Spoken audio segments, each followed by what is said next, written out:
Welcome back to the show that tells you you are a quantum computer with free will, somehow instantiated on a microtubule network connected by laser beams. My name is Justin Riddle, and this is episode 30 of the Quantum Consciousness series. In this episode, I conducted an interview with Stuart Hameroff, the co-inventor of the Orchestrated Objective Reduction model, and this interview took place on August 30th, 2022 in Tucson, Arizona. Now, the topic of this interview is current events in Orchestrated Objective Reduction, or Orch-OR. So if you find that you need a little bit more background on what this theory is all about, I recommend you check out episodes 13 and 14 of this series, which cover this theory pretty extensively. Now, the interview has 4 different parts to it.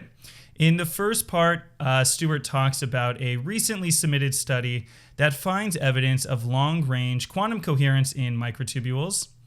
The second part is an unpublished data set in which the authors find evidence of coherent and sustained photon emission from microtubules over the course of multiple seconds. A review article by Stuart looking at hierarchical consciousness and the role that microtubules play in biology, contributing to higher scale and lower scale activity. And finally, Stuart responds to a recent controversy surrounding his model with Roger Penrose, in which some authors claim that they conducted an experiment that has disproven the so-called Diosi-Penrose Objective Reduction model of consciousness. And if you like what you hear today, then please like this video, subscribe to this channel, leave a comment below, or for the audio listener, write a review. Join me deep inside the mystery of numbers. Come and huff a metaphysical glue. See how concepts become objects and then become qualia. Join us for an episode of Quantum Consciousness. Okay, welcome back to the show. I'm Justin Riddle. I'm sitting here with Stuart Hameroff. And yeah, really excited to be having a chat with you about sort of current events in Orchestrated Objective Reduction and just kind of pick your brain on a couple questions that I've been thinking about and just kind of want to hear updates on how you're doing.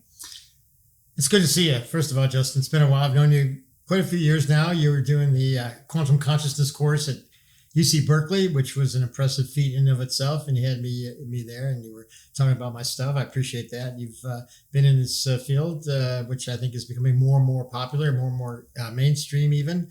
So congratulations to you and everybody in this field. I think it's blossoming.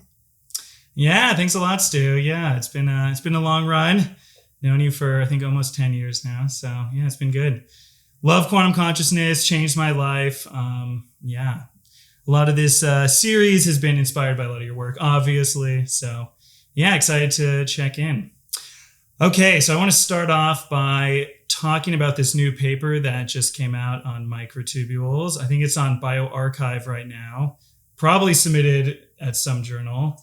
Could you give us a rundown? Well, it's been submitted to a very good journal. But the story is that a few years ago, Templeton had this project, Accelerating Research in Consciousness, which the first go was adversarial collaborations, where they tried to get proponents of 2 different theories to come together and design an experiment that would falsify one or the other. And there are a number of these going on, and they tend to be pretty large-scale, expensive, $5 million projects each. And there's 3 or 4 or 5 of them going on. And we tried to develop a common experiment with IIT. So we had Giulio Tononi and Christoph Koch here in Tucson, and we have proponents of Orch-OR, including Roger Penrose, myself, and Jack Jasinski, Anirban Bandyopadhyay, Jay Sanguinetti, and some others. And we met, and we couldn't really come to a common denominator.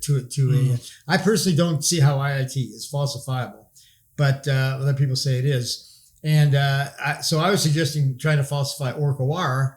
And if we falsified ourselves, then they could, the field would be wide open to them. But what they wanted to do was to do what we wound up doing, which I'm going to tell you about in a second, but inside a live animal, in an awake monkey, and then see effective anesthesia. So I didn't think that was feasible and nor humane, and so that didn't work. But Templeton wound up funding us to do the specific projects that we did. So now I'm going to tell you about them. So what we wanted to do was to, number one, two things: identify and show quantum effects in microtubules, which could support Orch-OR. And if we found them, then show that they went away with anesthesia, that would suggest that they are relevant to consciousness. And in fact, in a publication in Cognitive Neuroscience called Orch-OR is the most complete and most easily falsifiable theory of consciousness, I said, if we cannot show quantum effects in microtubules, or if we show them and they're not sensitive, inhibited by anesthesia, then Orch-OR will be falsified. And Roger was a little taken aback by that. He said, "You're putting all your eggs and my eggs in one basket." Yeah. And I said, "Yeah," but he said, "Because it could be some other quantum mechanism other than what you're testing."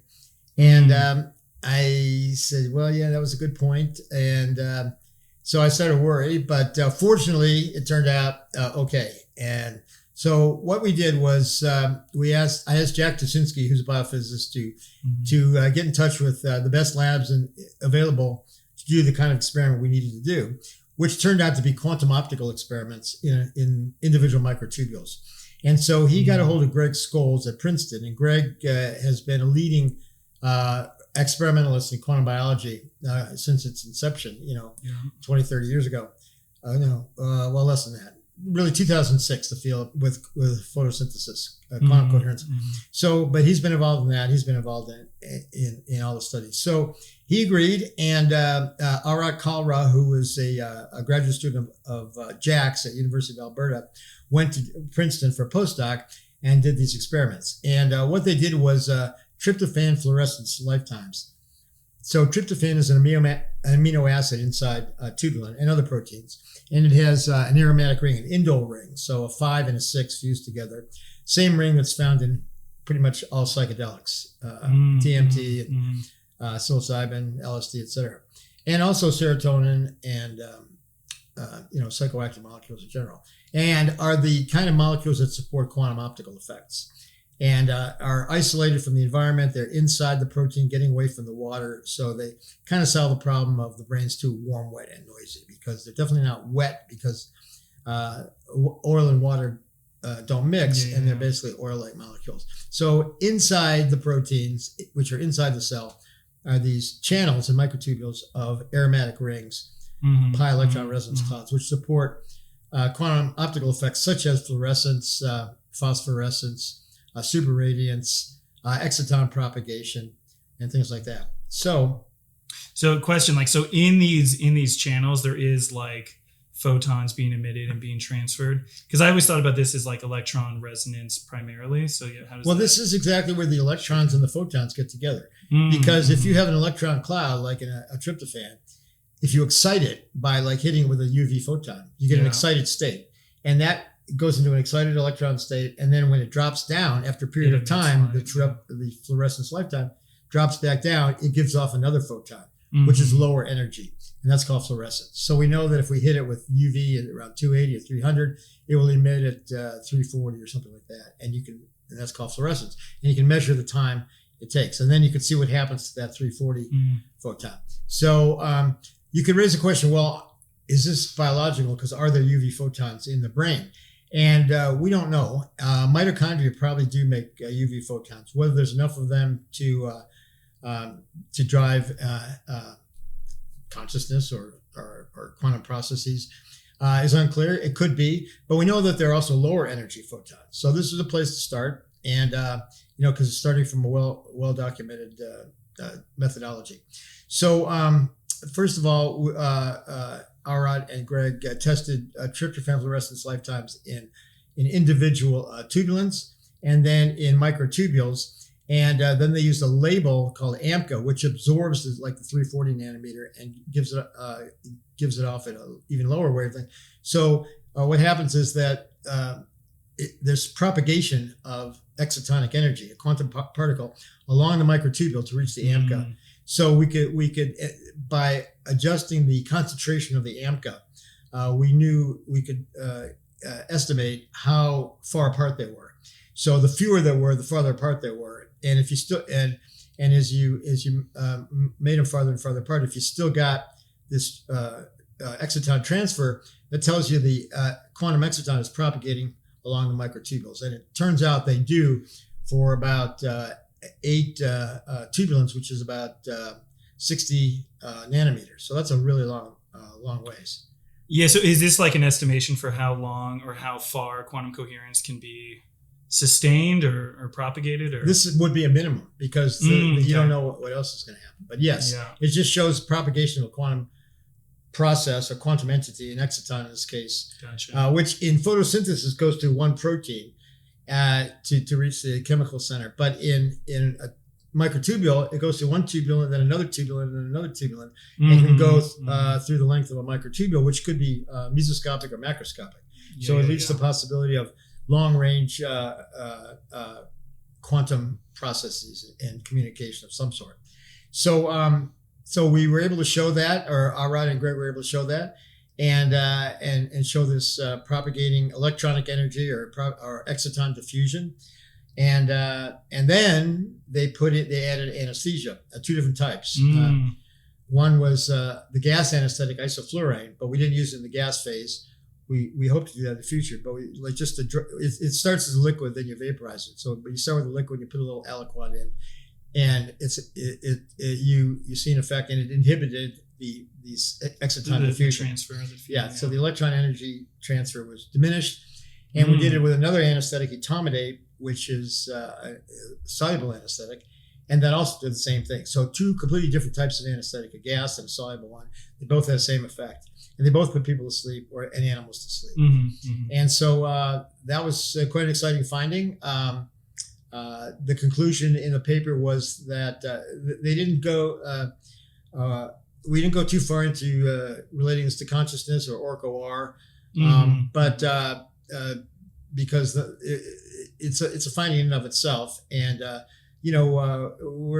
it's going to a fairly conservative journal, and the references are there, people can figure it out, and I'll sure talk about it once it's out. So it's been submitted, and in the meantime, it's on the archive, and you can post the link. Yeah, I'll post a link. Yeah, for sure. All right, so I wanted to take a moment to really just spell out what this study was really all about. So just to kind of set the stage, in 2007, there was this landmark paper that showed that within these photosynthetic proteins, there was a coherent transfer of energy within the protein between these different light-sensitive molecules, where the energy from that photon absorption was transferred to this reaction center within the protein. And this is really foundational for the process of photosynthesis. And so this really shook up the field, and there's a lot of commentary about this paper. And this was really the sort of smoking gun experiment that demonstrated that quantum effects do play a role in biological function. And so the study that Stuart has been talking about is essentially discussing the same mechanism where in these amino acids that are sensitive to light, they will, within these aromatic rings, there's these electron clouds that are distributed, and as light comes in, these electron clouds will jump up to a higher energy level as they absorb this photon, and then they will transfer this energy to other sensitive amino acids within the protein. And this is a way of transferring coherent energy within the protein. And so essentially what this experiment is demonstrating is the same exact type of process involved in quantum photosynthesis is happening in the tubulin of microtubules. And more so because the lattice of the microtubule is so carefully organized and it has this crystalline kind of structure to it, they find evidence that not only is this coherent transfer of energy occurring within a single protein, but it's actually able to go between proteins, and more so, they find evidence that it's traveling over at least 6 tubulin. They argue it's on the order of 6.6 nanometers at a very minimum. And so what this means is that this is sort of extending the findings of this previous quantum photosynthesis study and suggesting a much more long-range transfer of energy and of quantum coherence or some sort of connection beyond multiple proteins within the microtubule. And why this is highly relevant to the orchestrated objective reduction model is that there needs to be some mechanism of creating long-distance quantum coherence within these microtubules. And so in the Hameroff-Penrose model, they argue that there's these topological quantum bits where you have a quantum coherent system, particularly these tryptophan amino acids within the core of these tubulin proteins, and they form a network across many tubulin to create these channels of quantum coherence. And then the microtubule, viewed as a whole, will have many of these different quantum coherent channels running through it. And then those can act as basically the quantum bits, where you can imagine the energy transfer is happening in one direction or the other, and then you hold these different energy transfer directions in superposition, and then you have the foundation of a quantum bit. And by having many of these different channels, you can have many quantum bits. And if you're able to entangle those together, then now you have the creation of a quantum computer within a microtubule, right? And so just as exciting as this quantum photosynthesis study was back in 2007, if this study gets accepted, particularly at a high impact journal, this study has the potential to make as big of a splash as that one. Of course, the first study is always, maybe the most interesting and profound, but this one does a good job of really extending that finding over a much greater spatial extent. And so this has been sort of the main criticism against orchestrated objective reduction, is that you're not able to have long distance sustained quantum coherence. And so this study might be some real empirical evidence in support that this is actually biologically feasible. All right, back to the interview. So the Princeton group did this, and that paper's been submitted on the archive. There's another, the other half of the project, this 2-year project from Templeton, was done at the University of Central Florida in the laboratory of Aristide Degarriou, who is a quantum optics guy. And this is also very, very interesting. So he did a very similar thing, except he hit the microtubules with lower energy photons, not UV, more in the visible range, which are apparently available in cells. It turns out that reactive oxidative species and mitochondria give off photons. So it's not really dark in there. There's some photons running around. And the question is, are they just kind of random noise or random byproducts? Or are they functional? Do they have something to do with signaling or correlation, quantum correlation, or even consciousness? So what Aristide found was that hitting a microtubule with one visible photon caused the microtubule to give off lower energy photons for up to a second or more, which is a really long time, because this is a single pulse photon, and the microtubule kind of chimed. Chime would be a sound, but this is optically giving off a cascade of photons for like a second. And that he calls that delayed luminescence. And he discovered this a few years ago. And we're trying to figure out what it means. It could be related to triplet states of the excited electron states, the tryptophans, and the other aromatic rings. It could be something called superradiance. And superradiance is a quantum effect. It's actually subradiance, and when it reaches the threshold, superradiance, and this gives off prolonged light for like a second or more. And Travis Craddock, one of our collaborators on the project, had done a theoretical study, a theoretical modeling of microtubules with photons showing the superradiant effect theoretically. So he had already done the theory.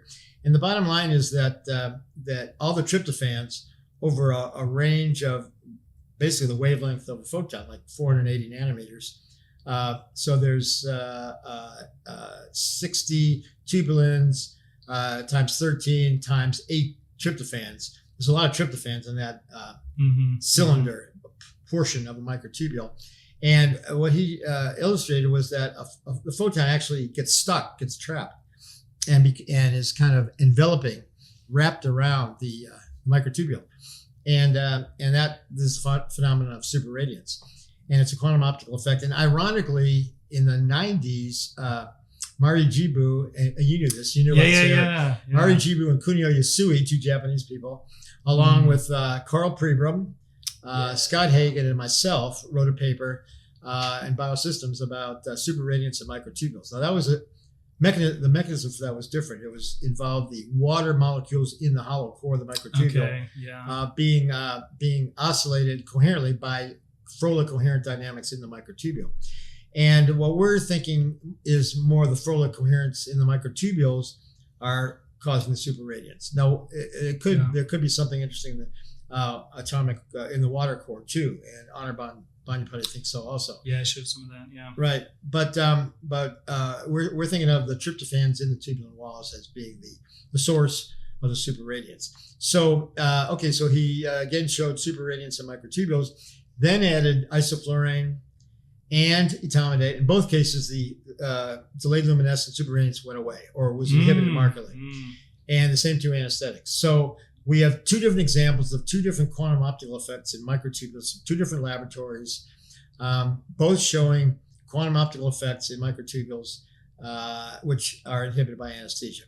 So this suggests that this quantum optical effect might have something to do with consciousness. Okay, so are both those experiments in that bioarchive paper, or no, these are the two first separate projects? Second one is still being worked on and hasn't been submitted yet. Okay, cool. But the results were presented. RSD presented them at the Banff conference. So gotcha. So yeah, what is the purpose of the superradiance? Is this like a mechanism for extending coherence within a microtubule, or are the photons encoding information in some way? And I mean, my mind goes to, the challenge of getting quantum information across microtubules or within a network. Could this be some signaling mechanism to go across a network? Yeah, we have to be careful about the word signaling because of Alice and Bob and all that. But I think it's a way of coherence and entanglement along a microtubule, among microtubules within a neuron, and between and among microtubules of different neurons, even throughout the whole brain. So I think it's a way of entanglement and coherence, which is a form of superposition. So then the question is, okay, well, if we go to Orch-OR, you need collapse of the wave function. So the superposition must reach a threshold. And for example, the threshold suggested by Roger, where collapse OR occurs at time t equals h bar over E sub g. So h bar is the Planck-Dirac constant, and E sub g is the gravitational self-energy of the mass that's involved. The amount of energy required to pull something apart from itself. So it's sitting literally next to each other or partially separate or completely separated. And we had actually calculated that in three different ways back in '96 in our first paper, and showed that the dominant effect was superposition separation at the level of the atomic nuclei, for example, carbon in the rings, literally beside themselves. So by their radius, and so superposition separation or smearing of femtometers, 10 to the minus 15 meters. So very, very small, but that gives you enough gravitational self-energy to reach threshold. Now, the problem is that we're talking about quantum optical effects in the electrons, and the electron mass is very small, so that doesn't give you enough E sub g. So you have to couple to the nucleus. And there are a couple ways that this could happen. We haven't studied this yet, but theoretically, looking ahead, we've always thought it could be the Mossbauer effect, where the movement of an electron by, say, a nanometer moves its nucleus by a femtometer, or its nucleus. So that would be perfect if that's what it is. Although there are some issues with that because it seems to require gamma radiation, whether that's there or not. But it could also have something to do with spin. Christoph Simon was at the Banff conference, and he was talking about radical ion pair coupling between an electron spin and a nuclear spin, and that could do it. And In fact, that's a whole other area that we need to look at, and that might create a whole quantum optical channel through microtubules throughout the whole brain, even. So this is a very exciting area, and we will need to connect the electron quantum optical effects with the nuclear displacement. All right, so this next study is all about superradiance. So I want to kind of take a step back and just describe superradiance, at least to my understanding. So as we know, atoms or molecules will occupy different energy levels, and as they move up energy levels, they are absorbing photons, and when they move down energy levels, they are emitting photons. So if you have sort of a cluster of atoms and they're all at various energy levels and there's photons in the environment that are being absorbed and emitted, you would expect that with a casual glance, you'd have a bunch of chaotic emission of photons, absorption here and there. And so superradiance is the observation that there is a mass level of absorption, or in this case, emission of photons that is happening simultaneously. So there's also superabsorption, where there's a mass absorbing, and superradiance, where there's a mass emission. And so the authors of this study are claiming that they found a sort of mass emission of photons across these microtubules. And so what this is indicative of is it suggests that there's some quantum coherence between all the parts of the microtubule that are simultaneously emitting these photons, right? So if it was happening chaotically, we would not see this coherent emission. We would just see sporadic sort of emissions happening chaotically. Now, there's a couple different ways that this can be happening, and Stuart talks about two particular ways. One of them is really spelled out in this study by Mary Jibu. And in this study, they talk about the water molecules in the core of the microtubule. And so in the core of the microtubule, it's a very small space. And so all of these water molecules are so tightly, densely packed within the core of the microtubule that they form very strong bonds with each other. And instead of imagining this as like a soup with a bunch of water molecules bumping into each other, even though it's at room temperature, they're crammed into such a tight space that they form very strong bonds with each other, and they have sort of a crystalline lattice structure in and of themselves. So in the Mary Jibu model, there is thermal energy, basically heat in the environment, and this is heating up these water molecules and pushing them into higher and higher energy states. And then you'll have these coherent moments where the water molecules drop down to a lower energy level, emit photons, and this emission is happening in a coherent way, where many water molecules will go through a superradiance of photon emission. And this is basically theorized to occur because they're forming this tight crystalline lattice within the core of the microtubules. And they further suggest that because of the geometric constraints of the microtubule, the photons that are emitted are sort of selected to be within a particular wavelength. And so the wavelength of the photons, because it is selected to fit within this microtubule core, now if you have coherent emission of photons with the same wavelength, that is the basis for a laser, where a laser is when you have photons that have the same wavelength and they form this sort of quantum coherent beam of light, which we refer to as a laser. So basically, this is kind of a wild declaration, if you will, or a wild theory, where you essentially have thermal chaotic energy heating up these water molecules, creating this superradiant coherent emission of light, which then forms a laser within the core of the microtubule.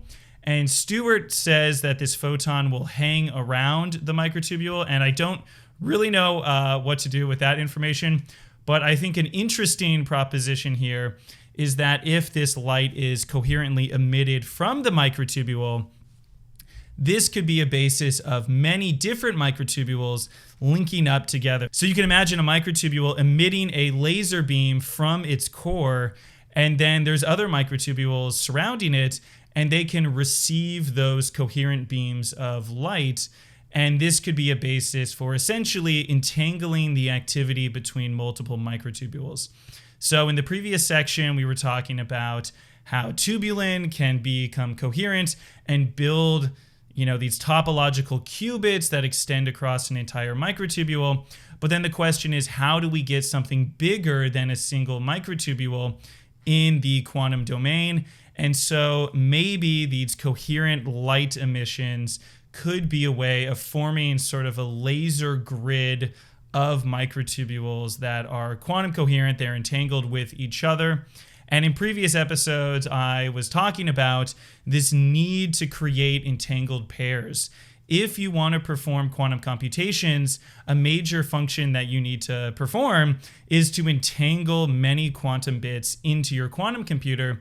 And so potentially this is a biological mechanism for creating larger, more macroscopic quantum computers through the entanglement of these many different microtubules. Now, the findings discussed in this section as well are some findings that it appears that there is a emission of light from the tubulin, from the microtubule lattice itself. So this is sort of a different mechanism from the Jibu mechanism, but similar to that previous study, you have an absorption and emission of photons within the tubulin, within the microtubules.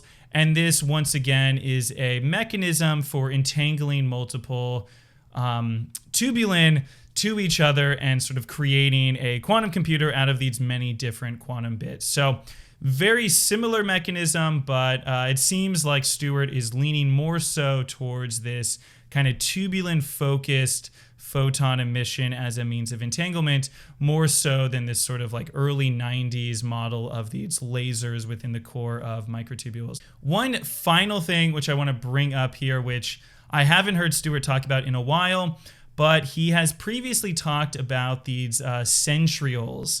And centrioles are these mega bundles where they're a tube composed of many microtubules. And what's very bizarre and interesting about these mega microtubule structures is that you always find two centrioles, and these centrioles are organized in a right angle formation. So one of them is perpendicular to the other. And if you look at any of your old diagrams of mitosis or meiosis, where you have cells that are separating and pulling DNA apart, that pulling and that separating is performed by microtubules, but also there's these bizarre control hubs at either end, these centrioles, these mega microtubule bundles, which seem to be orchestrating the whole process. And if there's disruption to these centrioles, you have a disruption to the cell division process. And one question is, what are these centrioles doing? And in previous work, Stuart has suggested that the hollow core of these centrioles nicely fits within the visible and UV light spectrum, where maybe these centrioles are sort of orienting themselves to coherent photon emissions within the cell. And so if light emission is playing a major role in biological function, particularly in microtubules, could it be that these centrioles are somehow becoming entangled with these microtubules and acting as some sort of control hub during these cell division processes? So this is a little bit beyond the scope of the conversation of this interview, but something to think about. It seems like we need an explanation for these megatubes, and the fact that they're oriented perpendicular gives them sort of a nice optical property where they're kind of searching a wider space and they're able to absorb information in the form of light, or as Stuart would caution us, quantum information or some sort of entangling, not the digital transfer of information like we might be inclined to think about. And so potentially there's some deeper, more interesting role going on with centrioles. If there's this massive light-based entanglement network in the brain and in our cells, this might be another clue to that puzzle. All right, back to the interview. Gotcha. So then, like the role of the optics in that is that's sort of like creating entangled pairs across microtubules and then potentially across the network. Yes, it also allows the microtubule to interact with the environment, including the synapse and other microtubules and the chemical milieu and everything to interface. Now, the problem with any quantum computer, whether it's a microtubule as we propose, or whether it's something in Google's basement or something like that, where they're building, where they have to do it at absolute zero temperature. But you have to, at some point, collapse to the solution. You have multiple possibilities, quantum bits of 1 and 0, which collapse to 1 or 0. So what's the collapse mechanism? And, in quantum computers, they generally either make a measurement which forces a collapse, or it decoheres or something. Now, in our proposal, the collapse occurs by Rogers objective reduction by T equals H bar over E sub G, as I said, and that gives you a moment of experience of if it's in a random microenvironment in the table or the air or other cells, it's these moments have experience but are isolated and random, lack memory, lack meaning. And so they come and go and nobody knows the difference. They could be here, there, and everywhere, kind of all around us. Now, this seems bizarre, but when you think about panpsychism, where everything has a little dollop of experience, it's pretty much the same thing. But with panpsychism, where it's a property of matter, then you have the combination problem. How do you get all these individual ones into the kind of unified consciousness we have? Now, if instead of it being a property of matter, it's a collapse, which can be of various scales, but as T goes up and down, the E sub G goes down and up, then you can have a variety of events that are fused together and orchestrated and entangled. So you can have a very large E sub G with many, many tubulins that'll collapse quite quickly, or you can have a small E sub G with a few tubulins that take a long, long time.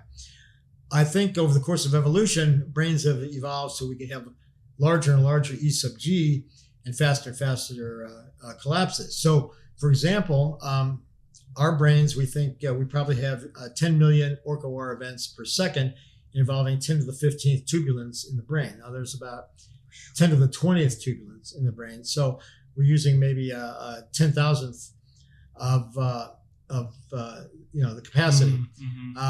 Whereas a simple organism like a paramecium, which may or may not be conscious, might have consciousness a few times a second, a few times a minute, and lower frequency, lower intensity, kind of like a photon, lower intensity. So the intensity of the experience would be much less, and the capacity, the amount of information would be much less. So I think that explains how different cells can have these conscious moments, but they're not like what happens in the brain, where you can have 10 to the 15th tubulins entangled in one conscious moment. Yeah, so I think this kind of leads into the hierarchical question, right? So, yeah, you have a recent paper on hierarchical consciousness of sorts, where the idea is that when we measure the brain activity, we see this kind of like resonance structure that goes from the very fast to the very slow. Presumably, the slower activity patterns are much wider. They include more of the brain. So, yeah, I guess could you comment on like how would our experience sort of in this like slow domain, I feel like our thoughts are not necessarily occurring at 1 million times per second. I mean, maybe our experience is that fast, but like my thought processes are like very, I don't know, like sub-second perhaps, but not much faster than that. So how would that kind of map cognitive epochs, a few hundred milliseconds, Libet's 500 milliseconds, evoked potentials 300 milliseconds. Gamma synchrony at 25 milliseconds, so forth. The brain seems to operate in the EEG range, roughly. So many people have had the idea that the brain is a hierarchical system.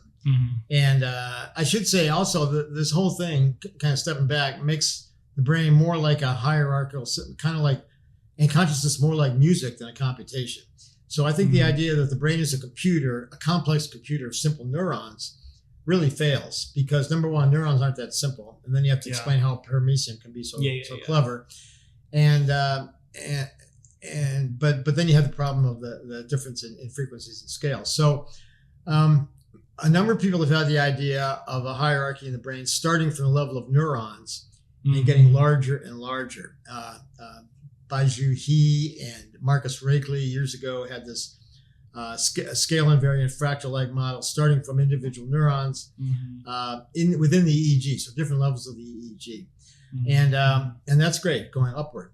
But they didn't go downward, and I think if you go downward, meaning smaller, faster, deeper into the microtubules, into the quantum realm, there's 15 orders of magnitude of activity inside the neuron into the microtubules, and this was shown by Anirban Bandyopadhyay at National Institute of Material Sciences in Scuba around 2009, 2010 initially. And what he found, so he was looking at individual microtubules or tubulins or microtubules inside neurons with nanoprobes. And he found, so if you take one microtubule and put 4 probes on it and use 2 to stimulate and 2 to record, when you start off and just put DC current in, the microtubule is an insulator. There's no current flow at all. But if you use alternating current and sweep the frequency, you'll find particular frequencies where there's ballistic conductance, which means probably quantum, except for the classical interface between the electrode and the protein. So, and he found that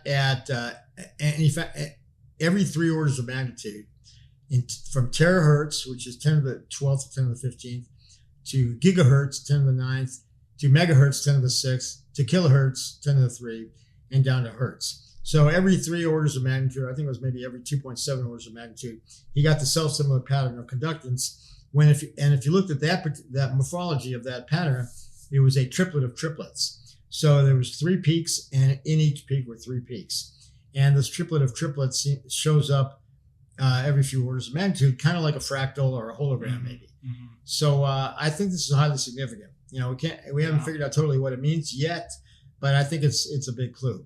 So that would take a hierarchy from from the level of the whole brain to large networks, to small networks, to neurons, and then inside the neurons to microtubule bundles, to microtubules, to tubulins, to the pi electron resonance, to the electrons, and then down to the nuclei. And then from there, somehow, all the way down to the Planck scale, we presume to Rogers' objective reduction. So it suggests a hierarchy from brain-wide activities all the way down to the fine scale structure of the universe, which is appealing for a number of reasons, including it kind of says that we're literally grounded to the structure of the universe, spiritual implications, and it kind of says that we're connected. We're part of the universe, connected to space-time and also to each other, because everybody's entangled in some way. Yeah, I think there's so many amazing implications of this, right? Just like the fact that there's so much subconscious, unconscious processes, kind of beneath our level of awareness. I think one challenge here is like, where do you get that unity of experience? So we have this like profound sense of being a single individual, being a self.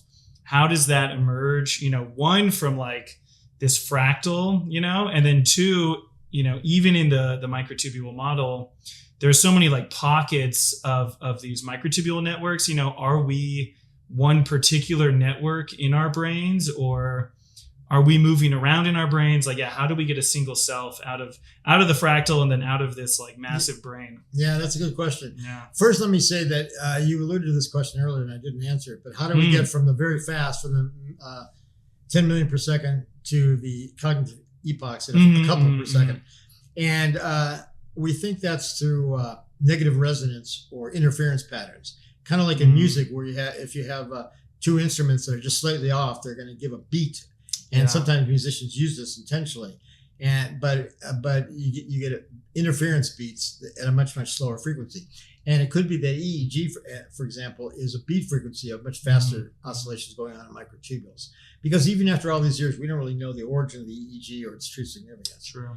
And the latest evidence is that it's not just from 0 hertz to a couple hundred hertz, but much faster. And Anirban again is leading the way here, and he has been able to show gigahertz and megahertz oscillations from the scalp in EEG in what he calls the dodecogram. Rather than the EEG, it's the DDG. The DDG stands for dodecogram, which is 12, because there are 12 orders of magnitude going downward from the neuron that he can detect. From the scalp, you can only get to gigahertz, but probably terahertz eventually. And we know if you get inside, you can find the terahertz. Yeah, a couple questions on this. So, I mean, the way that we typically think about EEG is that it's like the collective action of many, many neurons or, populations acting coherently. If you were to measure like gigahertz or megahertz signals from the brain, does that mean that there's coherent megahertz activity at like a very meso or macro scale to like generate something that you could record? Yeah, it's not necessarily the whole brain all the time. Because he's, for example, Anirban says sometimes you can get it from here and sometimes he gets it from here. So it could be moving around. And I think that's fine. Consciousness, maybe a quantum process moving around the brain. Because if you're talking about visual consciousness, it's the visual system. If you're talking about auditory, but then they entangle with each other. So we have these integrated or orchestrated scenes of multimodal sensory inputs, plus your inner thoughts and your memory, et cetera, et cetera. So that it gets orchestrated. I hesitate to use the word integrate because integrated fire is what neurons do. It's also integrated information theory, but this is quite different. So orchestration is I prefer because the metaphor would be the protoconscious events that are occurring here, there, and everywhere. Like if you go to the symphony, the musicians are tuning their instruments. So you hear this, you hear all these notes and tones. It's noise. It's a cacophony, and it's slightly annoying. But and then they begin to play Brahms or Beethoven or the Beatles or whatever, and it's music. And I think what the microtubules do is turn the random tones and notes into something more like music. Except there's no conductor. There's no one guy doing that. It's more like a jam session or jazz or improv or something like that. Yeah. So, okay, more questions on this topic. So the beat frequency model for the microtubules, right? Would that be basically suggesting that cognition, these like cognitive epochs, they're like these beats off of these microtubule scale processes? To me, like, I guess I just worry that feels a little like emergent, that our cognition is emergent and it's not, it kind of has like an essence of like epiphenomenalism in a way, if it's a beat. Do you kind of get what I'm saying? Or well, I don't like epiphenomenalism, but neither do I. I think we're on the same page with that. I don't think this is epiphenomenal. Epiphenomenal means that consciousness comes after the fact and has no causal action. Now, to get around that problem, you need backward time effects. That's kind of a separate issue. Because let's say we're talking and you say something and I answer back immediately. If someone were to measure my brain for the activity correlating with what you said as I'm processing it, I will have already responded to you. So the party line in neuroscience and philosophy is that my unconscious autopilot responded, and I had this false illusion after the fact that I was in conscious control. And this is what Dan Dennett says, for example. Consciousness comes too late, and it's after the fact. But with backward time effects, for which there's evidence going back to Libet, 1979, and many, many other experiments, it looks like there can be some backward time effect. And this is precisely what Roger has been working on for the last couple of years. In fact, he talked about this at the 2016, 2018 Tucson conference, and then again in 2020, and he's been evolving this. But he's never published it until currently. He has a chapter in a book called The Quantum Mechanics and Consciousness, edited by Shan Gao, a Chinese quantum physicist, and Oxford Press. It's coming out very soon. And Roger has a chapter about this backward time effect. I have a chapter about the quantum biology of consciousness. And other notables include Dave Chalmers and Kelvin McQueen, who have the lead article about their theory of basically neo-von Neumannism, I would call it, where consciousness causes collapse. So it's kind of a dualist position that consciousness comes from somewhere else and causes collapse of the wave function. How it causes collapse, I don't know, and where it comes from and what it's doing out there are unanswered. But they're happy being dualists. Gotcha. Yeah, I definitely want to cover that at some point in the series. So kind of, I don't want to like belabor this too much, but just so in this backwards time referral, like framework. So if it takes 200, 500 milliseconds, right, like in the Libet's paradigm, to process this information, so the idea is there's some sort of sustained quantum coherence over that 500 millisecond time frame, and then it's getting like backwards referred. So then wouldn't that imply that there is some aspect of the brain that's like sustaining like a wave function without collapse for 500 milliseconds? And then could it be that there are genuine kind of slow quantum computers in the brain, or does everything have to be happening at the megahertz scale, you know? Well, we know in delayed luminescence that you can have quantum states for a second in a microtubule. Okay. So 500 milliseconds shouldn't be a problem, and particularly if they're entangled with a whole bunch of microtubules collectively, I think that could happen. Although on the other hand, I have to admit that we got away from that idea and went to the 10 megahertz to avoid that. So it could be that it could be a sequence of discrete collapses and quantum states reoccur. I have to think about that. Yeah, and then like similar vein, right? If you have like a paramecium who's doing all this complex behavior, it seems like evolution is like moving to create slower and slower organisms, you know, like we're kind of slower than like a fly, which is like twitching and moving around super quick, you know?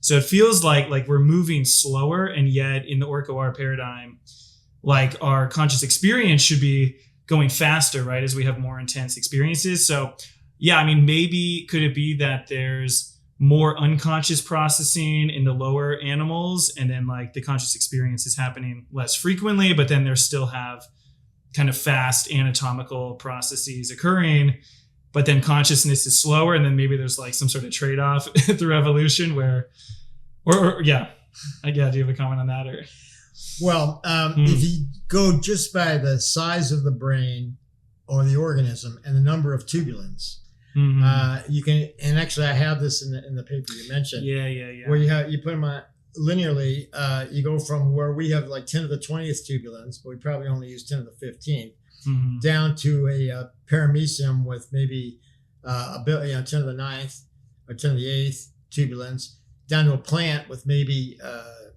even fewer, like a few microtubules per cell in a plant. And then you plot that versus the time, or 1 over time, the frequency of the Orch-OR events, you get this linear correlation, which means that, like I said, we might have 10 million conscious events per second, whereas a plant would only have maybe a couple per minute or something like that. Now you're talking about, insects they're active at a higher frequency, but their behavior may be active, but their consciousness, their Orch-OR events need not necessarily be faster than ours. In fact, they're almost for sure slower than ours. But we don't need to react that quickly, and we can't because we're larger. So it's the one trade-off is you get bigger, you get slower. All right, so at this part of the interview, I am so passionate about the models of hierarchical consciousness. Check out my previous episode on hierarchical consciousness in this series, and I'll do an update on this model very shortly. But essentially, I'm really trying to push Stuart on two fundamental questions that I have about orchestrated objective reduction.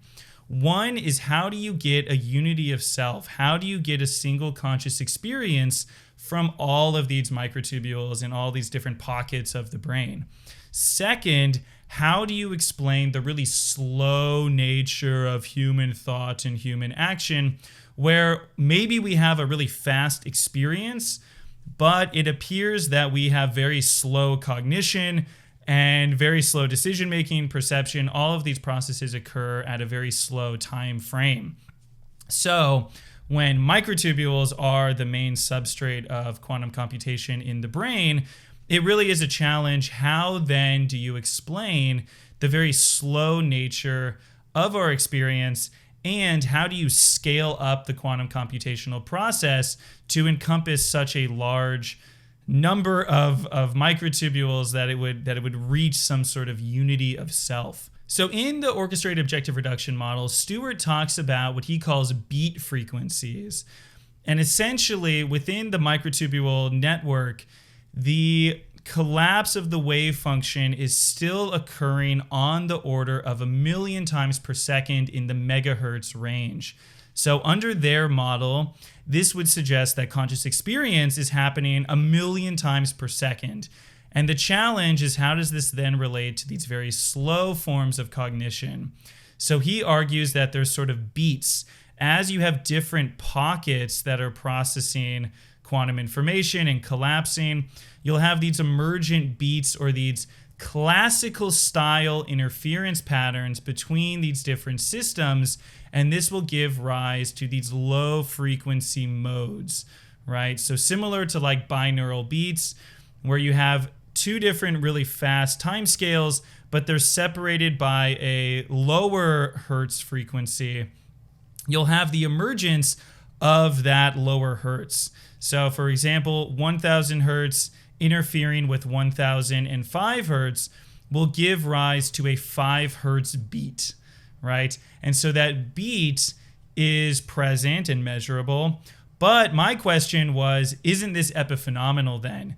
All of this slow cognition seems to be an emergent property. It doesn't seem to be processing information at this scale really, right? The real information processing would be within the quantum computation happening 1,000,000 times per second. And so if the processing is happening so much faster, the question is, how do you get what they're talking about, which is backwards time referral?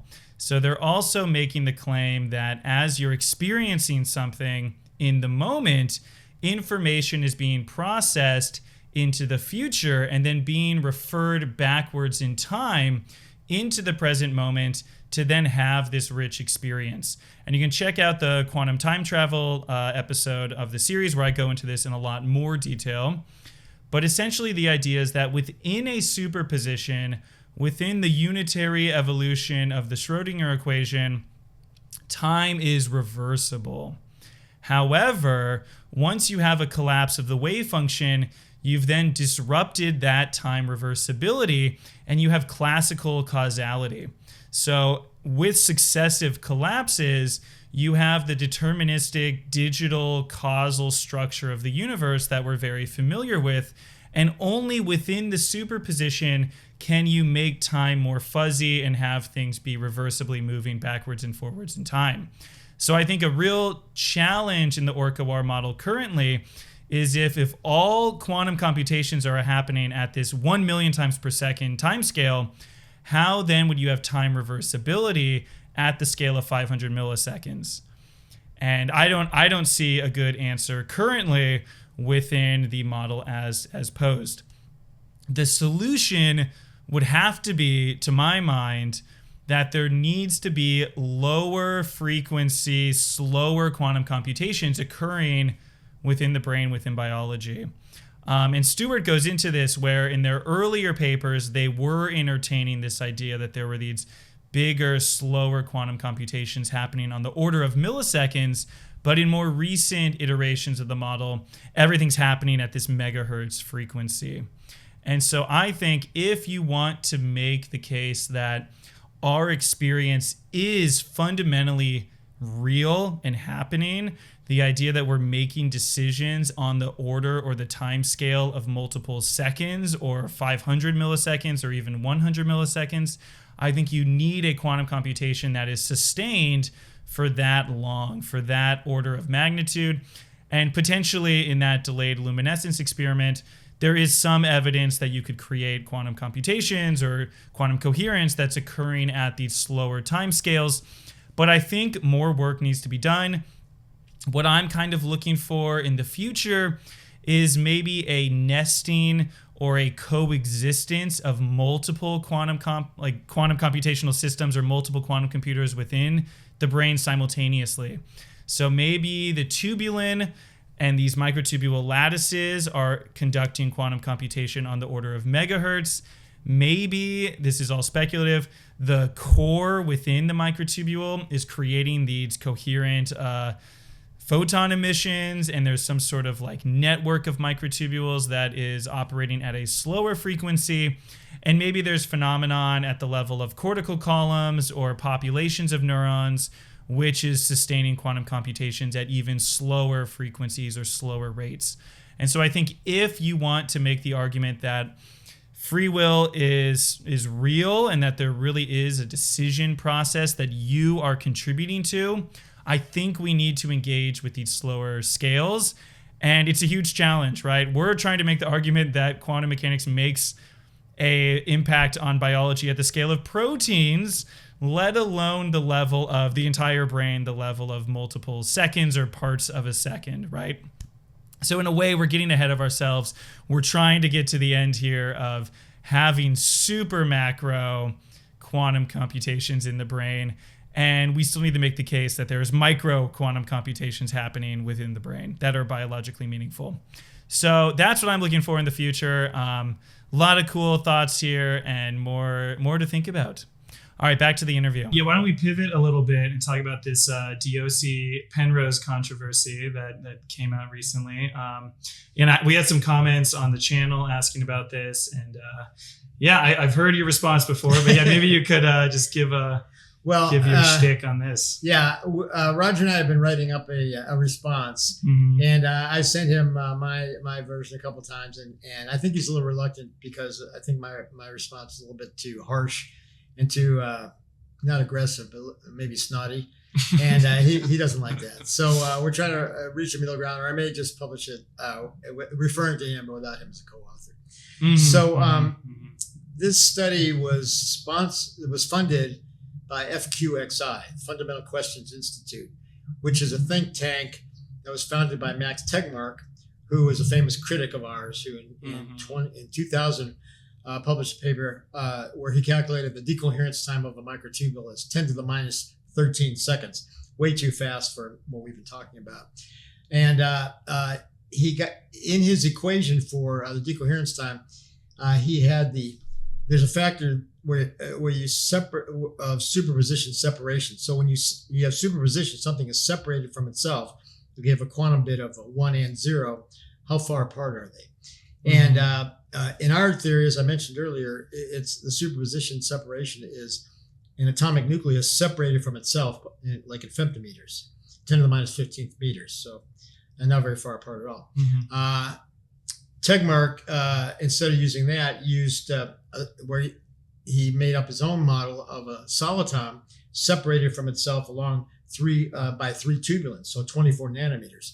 So 7 orders of magnitude larger. And since it was in the denominator, that made his decoherence time 7 orders of magnitude shorter. So when we corrected for that, we got from 10 to the minus 13 to 10 to the minus 6. And we found 2 other mistakes and got down to 10 to the minus 4. And coincidentally, years later, Anirban found quantum coherence down to that level, 10 to the minus 6, 10 to the minus 4th. So the theory seems to have been proven.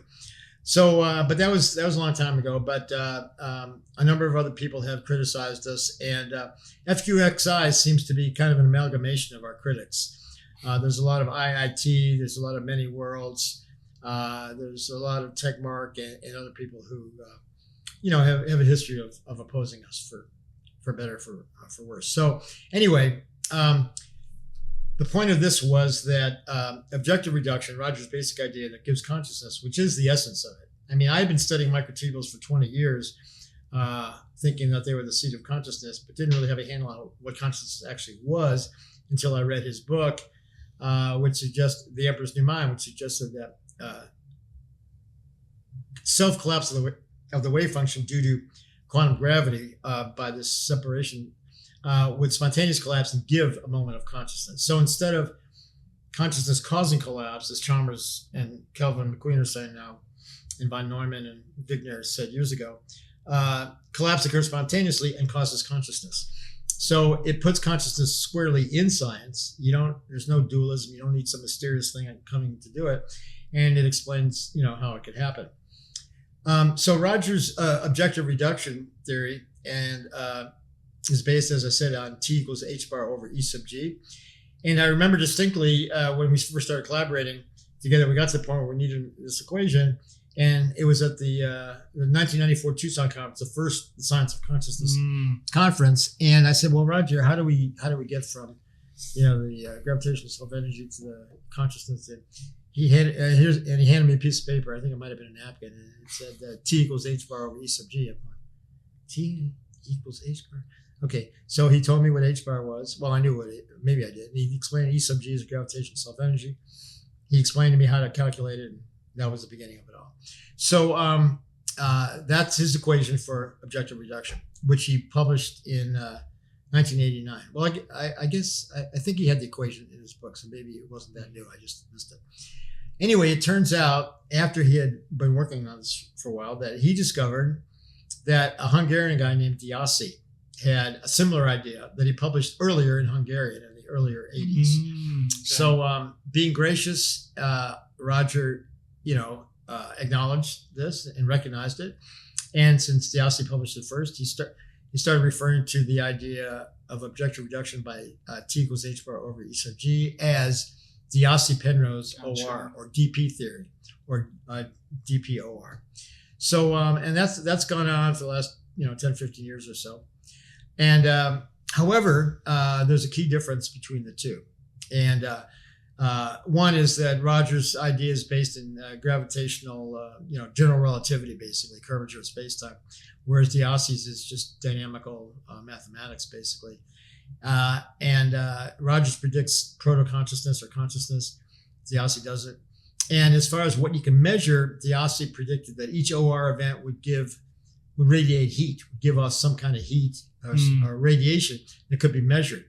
And so he and some colleagues got funded from FQXI to do an experiment. They did it under a mountain in Italy to avoid cosmic rays, to measure, look for radiation. And so they had this experiment going 2 months. And if they found radiation, that would prove Diosi OR and disprove Penrose OR. Well, they found no radiation. And so at the end of it, they should have concluded that Penrose OR was proven, was validated, and Diosi OR was disproven, which is what the results seem to show, or showed. However, in reporting the results, they really kind of avoided that conclusion, like the big conclusion, and talked around it. And they had a follow-up second paper that was more theory in analyzing the results, and also used that to attack Orch-OR. So what they said was, instead of saying, okay, Diosi OR is wrong, they said there's no radiation. However, the radiation, going back to Diosi's formula, was dependent on the superposition separation distance.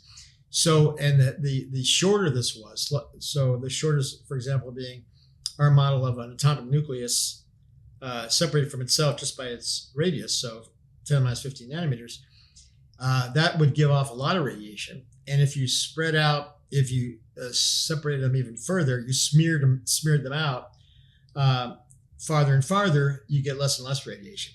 So their logic was, well, we didn't see radiation, therefore the smear factor must be really big to account for no radiation. And they calculated the smear factor that would give you no radiation, and it went from our 10 to the minus 15th to 10 to the minus 8th, or 10 to the minus 8th, like an angstrom, or 10 to the minus 10th, excuse me. So a smear factor of, depending on how you count, 5 orders of magnitude, 3, 4, 5 orders of magnitude larger. So they literally smeared the smear factor by 3 to 4 orders of magnitude. And that's just a nucleus. So if you can imagine the nucleus being in an angstrom, the whole atom would be microns. It's as big as the whole cell, much, much bigger than a microtubule. So that made no sense at all. Yeah. However, I'm not sure what they accomplished by doing that, because it didn't really rescue Diosi OR. It was kind of an excuse for maybe why they didn't see it. And it didn't refute Penrose OR, because it was based on this small separation, which should give you even more radiation. So they weaponized it. They used the smear factor and applied it to Orch-OR, and said, and went into our equation that we developed in 1996, and substituted the femtometer separation, replaced that with angstrom, and then recalculated and got bizarre, crazy numbers. Like in our approach, the 10 megahertz would require 10 megahertz would require 10 to the 15th tubulins, and in their approach, that or put it the other way around, 10 to the 15th tubulins would self-collapse 10 to the minus 7 seconds. In their approach, 10 to the 15th tubulins would self-collapse in 12 days. So having a conscious moment every 12 days is not that helpful, especially if your predator-prey opponent is operating at megahertz. So it didn't really make any sense. But somehow they used that to blame us. They said, they were a little bit clever and devious about it. They said, that disproves DP theory. It disproves Diosi-Penrose objective reduction.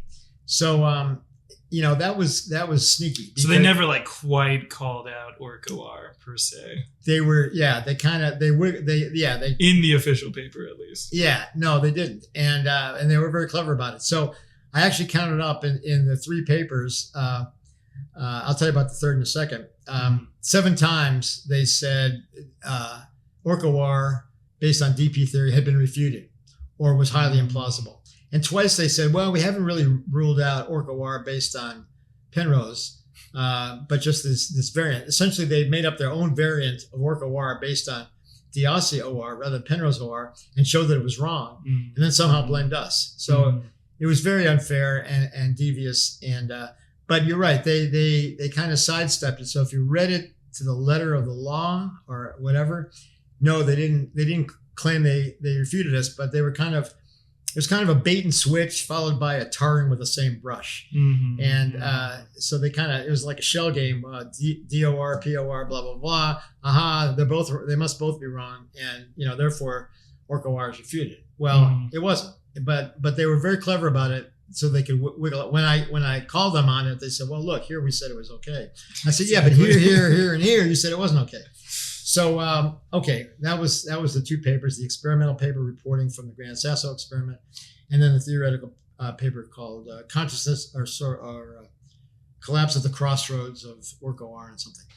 Okay, so then the third paper was a press release put out by FQXI, and they weren't as subtle or maybe as clever because the title of theirs was Collapsing the Leading Theory, or Collapsing a Leading Theory for the Quantum Origin of Consciousness. Collapsing being a somewhat clever pun, saying that our theory had collapsed or was collapsing or was collapsed by this refutation.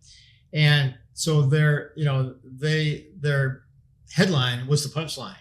And when you read the paper, it was all kind of wishy-washy, and because they didn't really understand it that well, and they didn't, make that strong a claim. They kind of also weaseled out. But the title of the press release, was accusatory and claiming that we had been refuted. So that kind of stunk. And I met one of the co-authors at the Banff meeting, Catalina Curciano, a very nice lady, scientist. And she kind of apologized, and then she did an interview where she was much more conciliatory and whatnot. But the damage has been done. Everybody's saying, hey, were you guys really refuted? And so, like I said, we've been writing a response, but Roger's been reluctant because, I put in some kind of, like I said, snotty. Yeah. as I've been known to do. So, that's true. But I may just publish it. I'm going to check with them. I may just publish it myself. And so stay tuned. Yeah, we'll stay tuned. All right, Stu. Well, thanks for sitting down with me. I'll let you get on with your day here. It's a pleasure talking with you. Just always love hanging out and just getting to catch up. It's good to see you again, Justin. You've been a good guy over the years, and really I appreciate your work in this field. And keep going. And I hope maybe you wind up at the University of Arizona. Who knows? Hey, maybe that could be fun. All right, thanks a lot, Stu. Okay, good seeing you. You too. All right, well, there you have it, folks. It was a great time chatting with Stuart. I look forward to hearing your comments on this video. So, please open up the dialogue. If you have more information or knowledge about superradiance, superabsorption, some of these other phenomenon like delayed luminescence, I'd love to hear your thoughts out there. A lot of this is new to me, and I'm still learning a lot about these topics. So I look forward to talking to you again very soon.